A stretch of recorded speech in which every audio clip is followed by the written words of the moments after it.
Bonjour à tous, bonjour à toutes, bonjour à tout le monde. We are back. You and me, baby.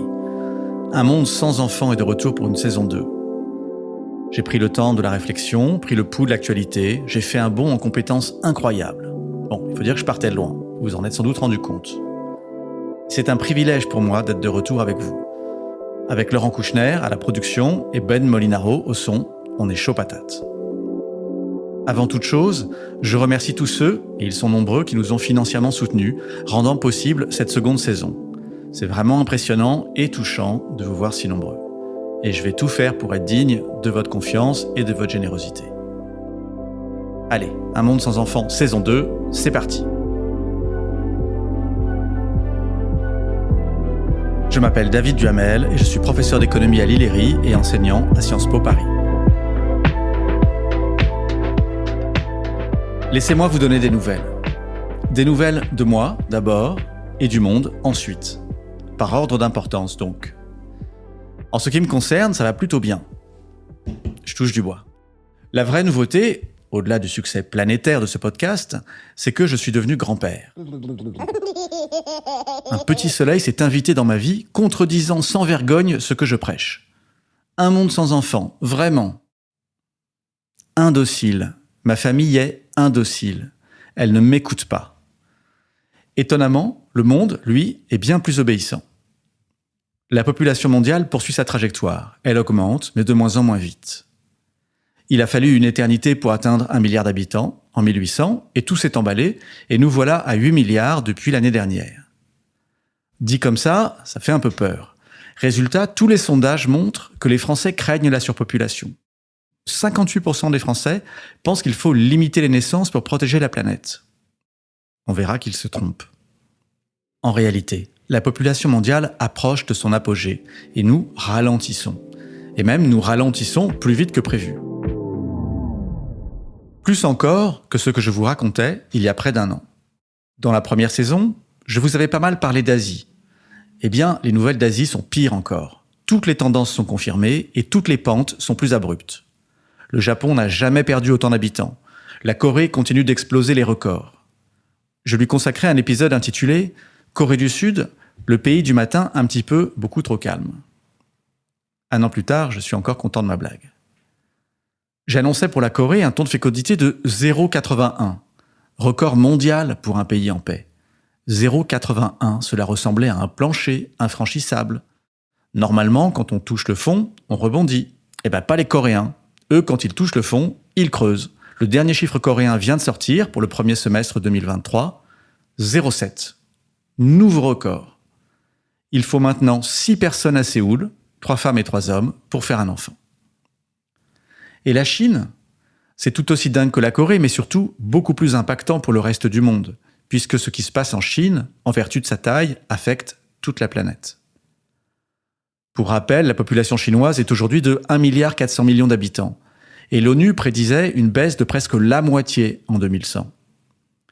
Mais depuis, l'Académie des sciences sociales de Shanghai a annoncé une population d'environ 600 millions en 2100.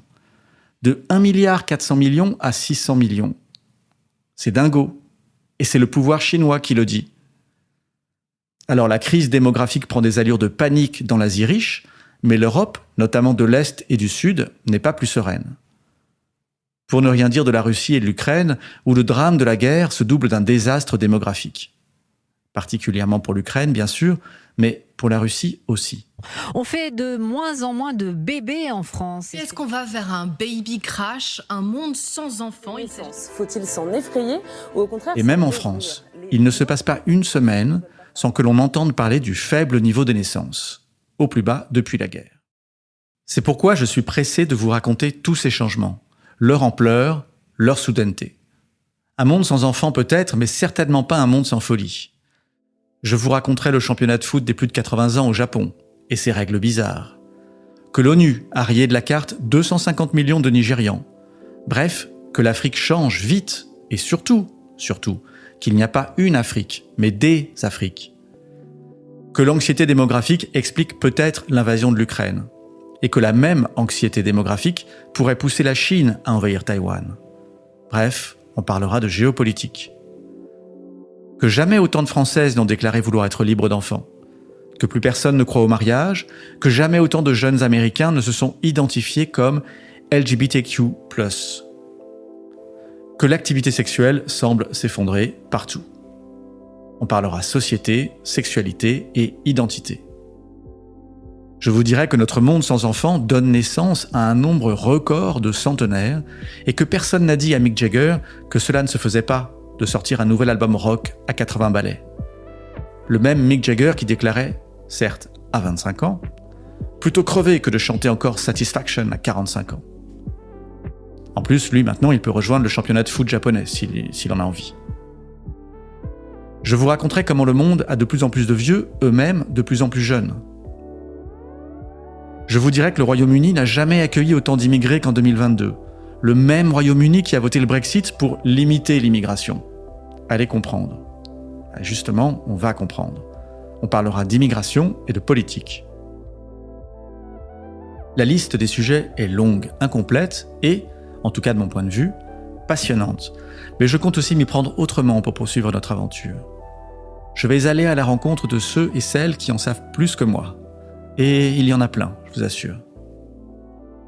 Enfin, avant de vous quitter, je voudrais vous dire que je suis de moins en moins à l'aise avec le titre du podcast. Un monde sans enfants. Il a une saveur dystopique. Les gens viennent me voir en me disant que c'est sinistre, pessimiste. Mon regard n'est pas pessimiste.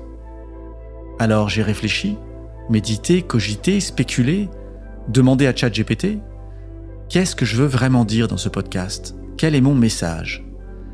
Je crois que je l'ai trouvé, et il est double. D'abord, raconter une histoire, ouvrir les yeux sur un monde qui change radicalement et vite. Mais pas que.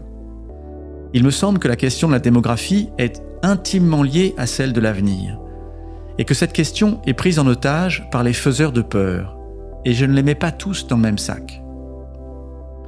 Les écologistes nous disent que la planète croule sous notre poids, qu'elle étouffe de notre surpopulation, que ceux qui font des enfants sont égoïstes. Les économistes nous disent que nos systèmes de protection craquent sous le poids des anciens. Les conservateurs, les réactionnaires, ajoutent que les jeunes, surtout les jeunes femmes, n'ont plus le sens du sacrifice, qu'il ne faut plus d'enfants, et que ce sont ceux qui n'en font pas qui sont égoïstes. Et les nationalistes, et c'est là le nom le plus sympa que je leur ai trouvé, surenchérissent. Ils, comprenez les autres, les pas comme nous, sont trop nombreux, ils vont nous submerger. Alors, avec ambition et modestie, je fais ce podcast pour porter un autre regard et un autre discours sur le monde. Parce que la beauté est dans l'œil de celui qui regarde. Et je pense souvent à ce proverbe indien. Si tu vois tout en gris, déplace l'éléphant. Et moi, je veux déplacer l'éléphant.